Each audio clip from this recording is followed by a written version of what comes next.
তুই নাকটাই না ঘুমাও, তোকে আমি আমার হুকুম ইবাদতের ভিতরে ফজরের নামাজে পাই নাই, জোহরে ডাকলাম তোকে আমি পাই নাই,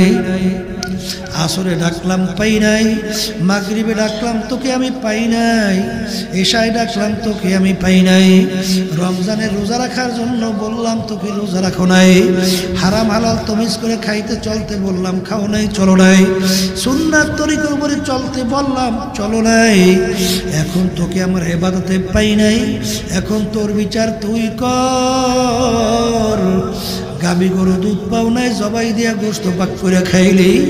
আম গাছে আম পাও নাই, কাইটা লাকড়ি তক্তা তৈরি করলি, তোকে বানাইছিলাম আমার ইবাদতের জন্য, যখন তোকে আমার ইবাদতে পাই নাই, এখন তোর বিচার তুই কর, তোকে আমি কোন কাজে লাগাবো?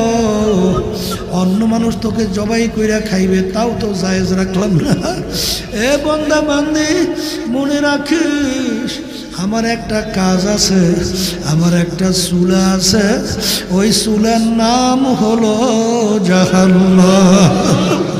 আল্লাহ আমাকে আমাদের সবাইকে মাফ করে দিয়ে, ওয়াকুদুহান নাসু ওয়াল হিজারা উইদ্দাত লিল কাফিরিন, ওই জাহান্নামের আগুন জ্বালাইতে